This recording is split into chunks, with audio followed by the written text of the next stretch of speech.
Hello friends, this is Jess from J Rose Alchemic Art, and welcome back to another video. This one we are going to be doing lots of clay making and prepping for my next convention that I had back in January. Yeah, there was a lot of stuff to be made. I've been trying a lot of different techniques and just new things and designs that I wanted to do. So I'll be doing a lot of that in the beginning here, and then getting more into the table setup and kind of how the convention went. I'll kind of talk over more of the details as we're in that part of the video, but I hope that you enjoy it, and we'll go ahead and get started. So the first thing that I wanted to work on was some more fan art pieces. In the past, I have been able to make a calcifer, and I have him like over the fire and cooking some things, and I've made him on his own little fire log and everything. And I just thought it would be really fun to make some more Studio Ghibli art, so I decided that I wanted to make a little Totoro scene. So here I am designing him right now, adding the little spaces for his mouth and everything. And then this was actually the first time that I've mixed colors with clay, so that was kind of an interesting process, but it made this little bit of a lighter gray color that I kind of made for the symbols that are on his front of his chest. So I think that it came out really well. I'm shaping everything here, and then I obviously added it to him and just adding his eyes now. And altogether, there's a little bit more to this scene. I decided I wanted to make it kind of like a woodland scene, so I end up making another little guy, a little ghost friend for him, and then they're all sitting on a little tree stump, and he's got some flowers around as well. So we'll see that whole process here together. But yes, here is the final version of him. I think he came out really cute, and then obviously he's got his little friend there. And yeah, I just think that it was a really fun design process. I ended up adding a little bit to his nose too to make it fun, but here I am. I'm also designing the tree stump, so I decided to get this little block of brown for the stump actually, and then just adding in these little designs into the actual groove of the tree stump, so it kind of does look like the veins of it. And honestly, it was just kind of fun. I really like the idea of not only sculpting but also adding little designs into the clay like this as well. It kind of makes it for a fun process. And then I just go ahead and design a little spiral on the top, because in the end I was going to go ahead and add a little friend that'll sit up there. So that is just about done, and then we'll see what happens in the next step here with all of them together on our little base. So looking very cute. And then this is actually the first time that I have been trying to make a clay flower. The petals were so hard, and especially because they're so tiny, this was a little bit of a trial and error. So here I am, I kind of pulled some of the purple separately to make the little individual flower petals, and then I ended up trying to use my little clay tool here to add a center to the base, but pushed a little too hard, so I kind of had to fix it again. But it did make a circle in the middle so that I could end up putting the middle part of the flower, where the bees get the pollen. That thing. But yeah, I end up making two flowers, so I put one on either side, and again, I hope that it kind of gives the effect of a little forest. Again, because these are so tiny, they were hard to get on there, but in the end, I think it turned out really well. And again, you can kind of see all of my little clay pieces in the back that I've also made. So now that we have actually made everything, I went ahead and obviously baked it all, and we're just doing all the glazing at this point. So first, starting out with my little s'mores friend here. Again, looking super cute, and we'll move on to the rest here in a little bit. I think that is one thing that I really enjoy with making with polymer clay, is I really enjoy the idea of everything being so tiny and miniature and just being able to hold it in the palm of your hand. I think that there's something really special about that. But it's difficult, but it's also very fun and kind of rewarding when you can get these effects properly so that it still looks like it's, fairly accurate even though it is so tiny. So when I make those little, the little flower petals or the little chocolate chip cookies and the thumbprints and everything like that, even though it's difficult to sculpt those things in such a small scale, being able to see it come together like this, where it's actually all baked and glazed and everything, it's just a really fun process. So I highly encourage everyone to at least give it a try at least once. The very first attempt that I made, honestly, I had no idea what I was doing. Did not turn out very well, but in the end, I'm also kind of proud of it because I kept at it, even though it still looks kind of awful. And from there, I was able to kind of grow and learn, okay, so for the next time, I know I should try and do this, or yeah, that didn't work so well, so we're gonna avoid that, but maybe we can try a different technique. So honestly, a lot of fun stuff with that. So here is everything that has been glazed in this session, and this was actually around the time of Christmas-ish, so I ended up making like some holiday cookies, and I just thought it was really fun that I have my little milk and cookies that I made with myself out of polymer clay and then kind of showed them off together. I just thought that was really cute. Also, for the very first time, this was how I was making my little polymer clay earrings. So this was the very first attempt of one of the skull. So I, again, was trying to learn how to press like not super hard on the stencil, so that way like it could still come out. And I was just trying to be very gentle with trying to get it off because I didn't want to smudge the design at all. But overall, I think it turned out really well. If you haven't seen how I've made my polymer clay earrings, go and check out that video. I believe I can tag it somehow, probably down below. But I also made these little ghost earrings, and honestly, we'll kind of talk about, but these actually all sold. One person actually bought all 3 of the earrings that I made, which was really nice. So at this convention that I actually prepped them for. So, but overall, here are what the designs are looking like so far before they're baked, and we'll see how it comes out afterward as well.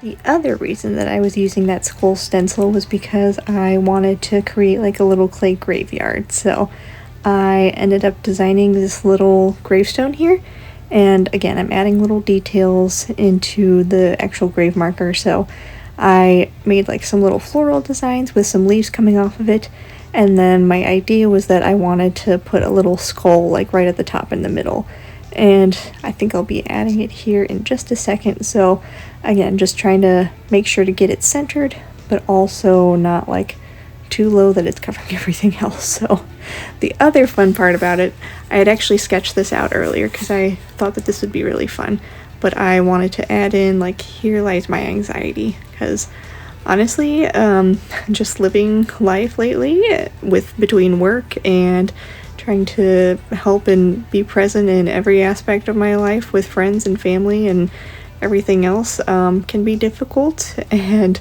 sometimes it is hard to just keep up with everything. But hopefully this is a good reminder to myself and whoever buys it that, you know, you can still overcome it. You're never alone, and you have this little clay ghosty friend here that's there as well to remind you. So, and then again, like I said, this was my very first attempt with making the clay earrings, so I had a little bit of a struggle using the jewelry pliers that I have finally gotten. You guys have seen me use like the wire cutters to make these before for the clay keychains, so I have upped my skills. But I also went ahead and just glazed everything one last time so that we're all good and ready for the show. So I think this is actually just about the last of everything that I prepped for this convention.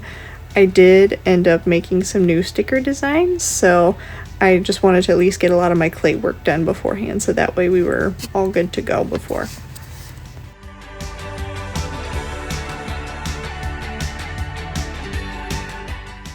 And here's everything all glazed and looking fresh and cute.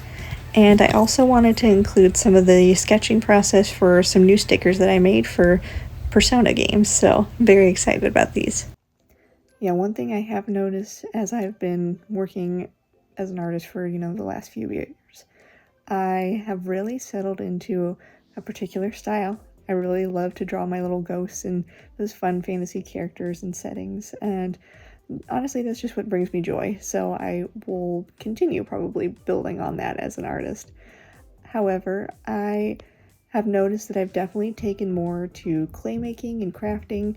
I think it's just something new and exciting, and I've been really enjoying all of those things with, you know, just sculpting new little figures and backgrounds and things like that. So I still love to draw. In my sketchbook, you'll still see me do lots of fun little doodles and planning out ideas, and I think that's a good thing, but I've definitely kind of moved away from drawing as much as I have in my, in my iPad and things like that, so there's not as much digital art, which is never a bad thing. Sometimes you just need a little break from it, but I've definitely noticed that as I've been continuing my art within the last year. Obviously, I am still like making some bigger pieces and still making like sticker designs and things like that, but nothing near as elaborate as some of my like previous story designs and some of the posts that I've done for Hi Princey.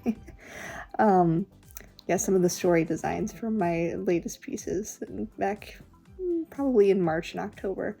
October really took a lot out of me because I again was doing so many art challenges at the same time, and I wasn't posting quite every day, but like most of October, so I think I did get a little bit of burnout from doing that. But now that I've been kind of inspired by some of my clay creations and just new ideas have been forming, so I have been getting back into some traditional art. So we're actually almost caught up with some of the art footage that I've had for the past few months, which is super exciting. Obviously, since we're making this video in technically March now, but it's, from January.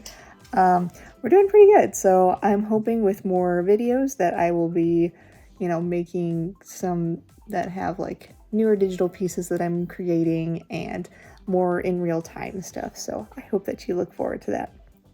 But for now, we'll get back to the con and see how that has been going. And yes, this is actually the day before the convention with the table and everything, so I went ahead and set everything up the next day. But overall, I think that the setup was really cute. I finally got to bring along my little ghost pals there. And yeah, this is the view from behind. So the artist alley was really cool, actually, and like I said, I met a lot of really nice people. A lot of artists were super nice. And eventually when we came home, Buffy was waiting for us and just wanting some cuddles, so he was super cute. And this was the setup for day 2. Again, I really like how it turned out. I did sell a couple of things, including some of my clay pieces, so I ended up having to make a few extras and, just prepare some extra stock for the next 2 days. And then I did walk around Artist Alley a little bit and got to check out some of the other cute things. So there were a lot of really good artists, and again, they were all like super sweet and like willing to help each other and talk, so it was nice. And again, this is the view from behind my table. I did bring lunch so that way I wasn't paying extra to like buy food at the convention, just a way to save money. And yeah, there were some times where it was slow. Again, this is actually day 3 here, so I ended up making these little mystery bags for the first time. And because it was a little slow at certain points, I was able to get more business cards ready and things like that, and do a little bit of sketching and drawing. So it was nice in that aspect, but again, I think it was still a good convention overall. So all in all, the convention went pretty well, actually, especially for my first 3-day event. Oh my gosh, Prince, hold on, sorry about that. He wanted to make sure he could look out the window for a bit, so had to do the obligatory pulling of the shades. But yes, I think the con went really well, especially for my first 3-day event. I've only ever really done either like a 1-day event in like some art markets, and obviously some 2-day events for others and for my regular conventions. So I don't know if you could say this was like my true convention experience. I don't really feel like it was, because I feel like I had a really good one back in July of last year in 2023. So but this one I definitely had made the most that I had in a 3-day event, obviously for a convention. But I think also that was partly because it was 3 days, because obviously there's more time and maybe some more people coming through on like an additional day. Overall, I would still say it was a bit slow, which there's nothing wrong with that, especially on Friday, because that makes sense. I mean, it's a Friday, people are still working, things like that. Really? We may be getting a little too excited because it's springtime and there's more birds out. Sorry. But yes, obviously, because it was a 3-day convention, there were more people. Friday was slower just because people are still working and everything, which is understandable. The hours on Friday were actually from 12 to 7, I believe.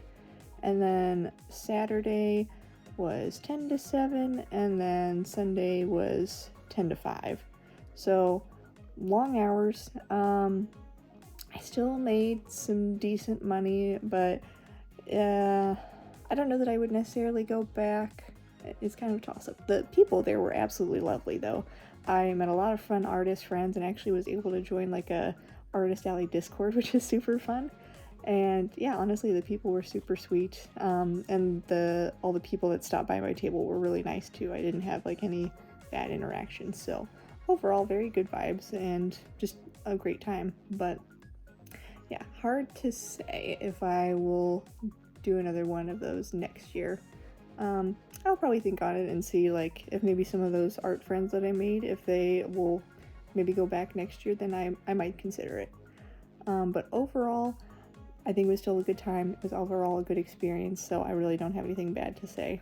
But I think that is actually all that I have for this vlog, guys. I hope that you enjoyed it and maybe gained some insights and, learn from me on like what to bring so that you're not like wasting all your money on food or, table setup ideas, things like that. So if you are hopefully looking forward to the next one, I think that it'll be more clay crafting and then getting ready for my next convention that is in February.